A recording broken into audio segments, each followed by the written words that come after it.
Kasus-kasus korupsi antara anak dan bapak yang terjadi di Indonesia. Buah jatuh tak jauh dari pohonnya, menjadi peribahasa yang paling tepat untuk menggambarkan kedekatan dan kemiripan karakter antara bapak dan anak. Peribahasa ini juga tepat menggambarkan bagaimana korupsi dilakukan oleh mereka yang masih memiliki hubungan darah, khususnya ikatan antara anak dan bapak. Kita bisa melihat dari periode zaman Orde Baru sampai sekarang ini, diawali dengan adanya Soeharto dan Tommy Soeharto. Soeharto pada tanggal 3 Agustus tahun 2000 resmi menjadi terdakwa kasus dugaan penyalahgunaan 7 dana yayasan sosial yang ia dirikan. Jumlah korupsi Soeharto diduga mencapai 15-30 miliar US dollar. Sayangnya, kasus dugaan korupsi Soeharto menguap begitu saja hingga detik ini.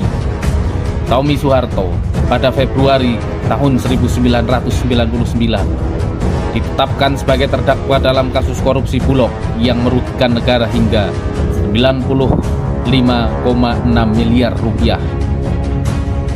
Hakim yang menjatuhkan hukuman kepada Tommy tewas ditembak oleh orang suruhan Tommy. Tommy akhirnya ditangkap dan terbukti salah menjadi otak pembunuhan berencana. Kemudian Tubagus Aat Safaat dan Tubagus Iman Aryadi.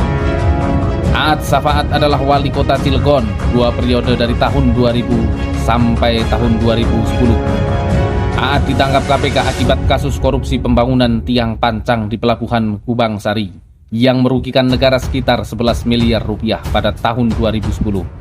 Akibat kasus ini, dirinya divonis 3 tahun penjara.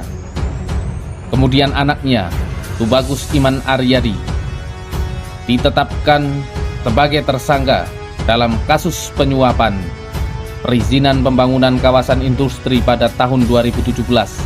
Akibat kasus ini, Iman divonis 4 tahun penjara dan telah bebas pada tahun 2021 yang lalu.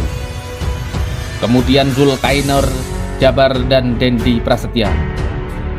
Zulkarnain Jabar adalah anggota DPR fraksi Partai Golkar.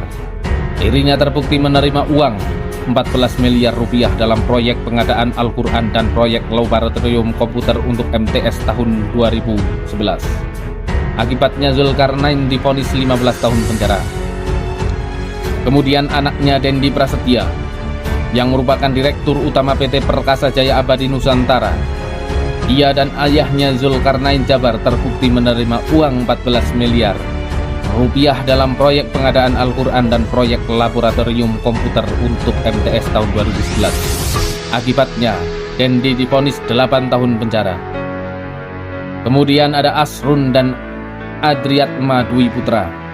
Asrun adalah wali kota Kendari 2 periode dan cakup Sulawesi Tenggara tahun 2018 sampai 2023. Namun gagal karena pada 2018 KPK menetapkan Asrun sebagai tersangka kasus korupsi karena menerima suap proyek pengadaan barang dan jasa di pemerintahan Kota Kendari tahun 2017 sampai tahun 2018.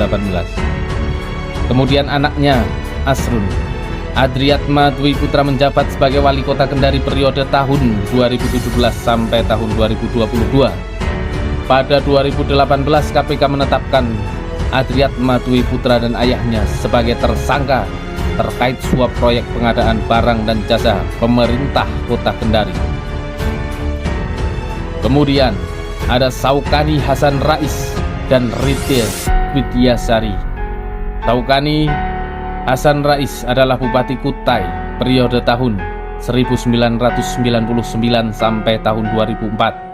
Kemudian Bupati Kutai Kartanegara pada tahun 2005. Sayangnya, pada tahun 2006, Saukani ditetapkan sebagai KPK menjadi tersangka dalam 4 kasus korupsi sekaligus yang mengakibatkan negara rugi hingga 103 miliar rupiah dan hanya divonis 2,5 tahun penjara.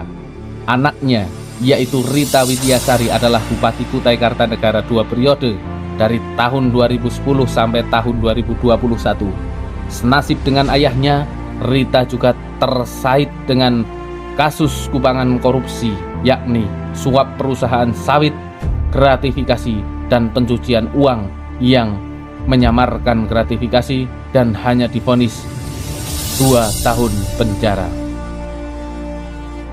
Kemudian ada Gubernur Sumatera Selatan Alex Nurdin dan juga anaknya Dodi Reza Alex Nurdin.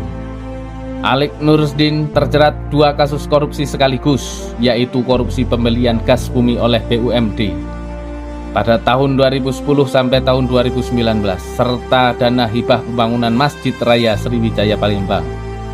Anaknya Dodi Reza menjabat sebagai Bupati Musi Banyuasin, namun dia mengikuti jejak ayahnya, yaitu menerima suap senilai 2,9 miliar terkait proyek di Dinas PUPR pada tahun 2021 dan hanya divonis 6 tahun penjara.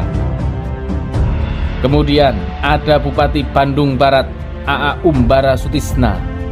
Pada tahun 2021, KPK menetapkan Umbara sebagai tersangka kasus korupsi Bansos COVID-19 di pemerintahan Kabupaten Bandung Barat dan hanya divonis 5 tahun penjara.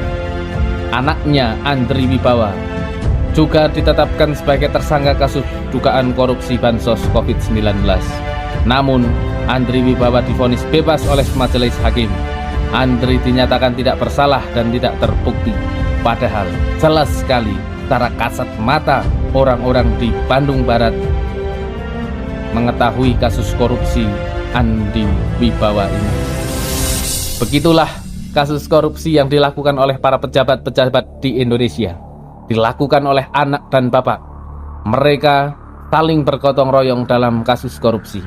Apakah tahun-tahun yang akan datang Indonesia akan tetap seperti ini? Mari kita cegah korupsi mulai dari diri sendiri dengan banyak-banyak mengaji sampai tiada lelah nanti. Salam istimewa, tetap bersama Kata Pak Pras.